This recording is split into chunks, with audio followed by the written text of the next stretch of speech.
I'm here in the center of the universe in Seattle's Fremont neighborhood, a neighborhood known for art, culture, intrigue, and entertainment. This funky town is located on the northwestern shore of Lake Union, a lake formerly known as Mimin Harishu by the Duwamish tribespeople, as well as Tennis Chuk, which was Little Lake in Chinook trade jargon. Fremont benefited from the same transportation improvements that other Seattle streetcar suburbs did in the early 1900s. But those same infrastructure improvements would send it into neglect and squalor until its renaissance in the 1960s. Fremont's history is perforated by its unique founders, and their stories are that of espionage, substance abuse, and the unsolved mystery of a missing man. Walk with me as we explore the history of Seattle's Fremont neighborhood.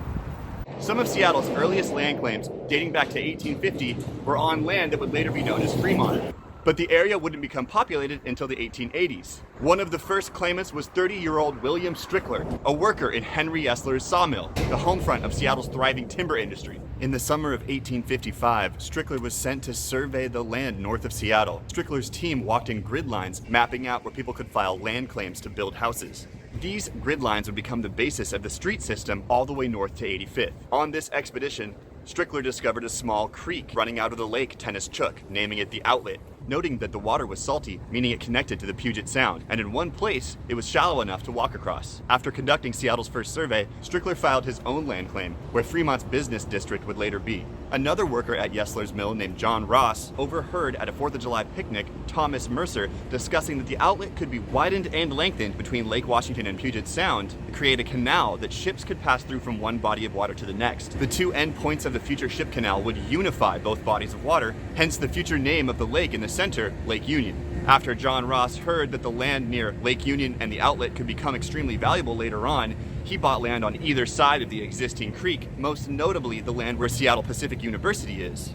You'd think that an early land claim like this would have made John Ross a rich man, but that is not exactly what happened. The cabin Ross built on his land was burned down by tribesmen who were rightfully angry that white settlers had taken over their land. Ross went out and joined the Puget Sound War between the natives and settlers. Ross's land lay vacant until the 1870s, and Strickler's land lay vacant as well, as Strickler had mysteriously vanished. Strickler's land would become the target of many legal battles of people trying to take the land over, but it was eventually passed down to his next of kin thanks to the defense of Arthur Denny, Henry Yesler, and Judge John J. McGilvra. There is some speculation as to what happened to Strickler, the most popular being that he got gold fever and joined in the Fraser River gold rush, and it's possible his ship sank along the way.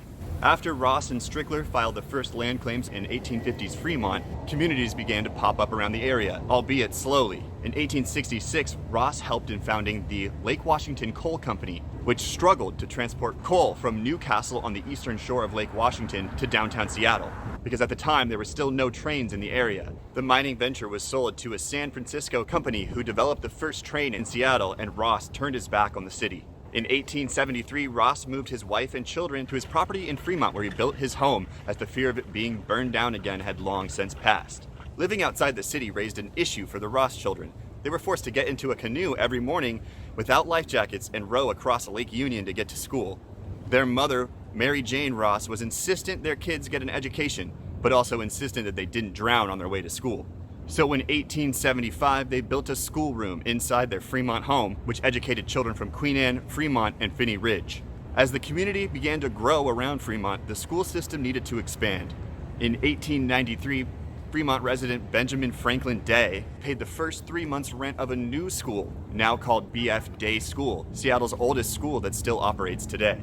At this time, Fremont was known as the community of Ross, but that would later change when Judge Thomas Burke and Daniel Gilman established the Lakeshore and Eastern Railroad, the first railroad that shipped large goods like lumber and coal around Seattle shortly after Chinese laborers finished widening the outlet, at this point known as Ross Creek. The railway extended over Ross Creek and followed what is now the Burke-Gilman Trail. A few years later, L.E. Griffith and E. Blewett, along with dentist-turned-real estate developer Dr. Edward Corliss Kilburn, finally divided the neighborhood up to be purchased by home builders. The area was named Fremont after Griffith and Blewett's home of Fremont, Nebraska. During Seattle's early development, its streetcar system, along with its access to transportation by boat, was widely responsible for its growth around the early 1900s.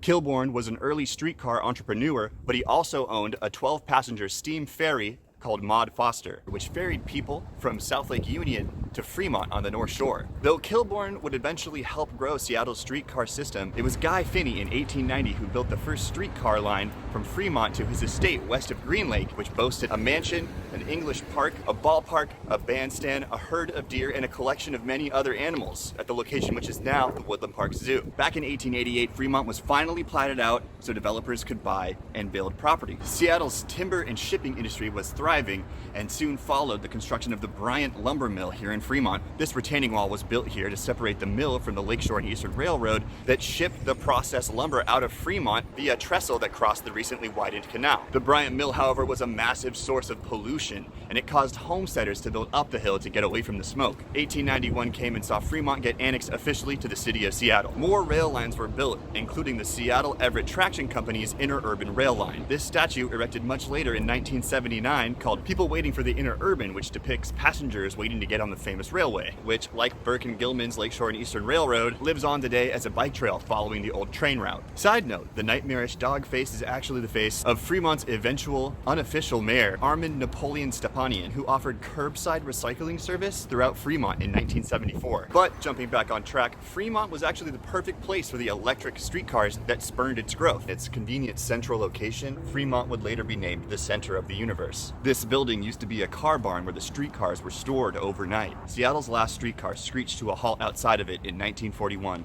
We revisit John Ross in the late 1800s after quite literally missing the boat on transportation with his canal front property, began a life of villainy and debauchery. He became obsessed with running a farm on his property rather than stoking the flames of the thriving transportation industry. He would hide money from his family, forcing them to live in poverty around the time he got addicted to cocaine and alcohol-based medicine. He got so pissed, in fact, that he would cut down trees over the train tracks near his property to stop the shipment of coal. Ross was divorced from his wife and died in 1886. The Shorey House was built in 1888, where mill workers would come to eat, drink, and sleep while they weren't fueling Fremont's economy. The building would evolve into the Hotel Dixon, which served the same purpose to the mill workers. It was the first building people would see crossing one of the many temporary bridges and trestles coming into Fremont. But these bridges and trestles would become a problem when they started to fall apart when dams associated with the Bryant Mill would burst and flood the canal. In 1916, the planning for a permanent steel bascule drawbridge began. The model was based off similar bridges that spanned waterways in Chicago. The Fremont Bridge opened in 1917, 3 weeks before the Ship Canal was officially open,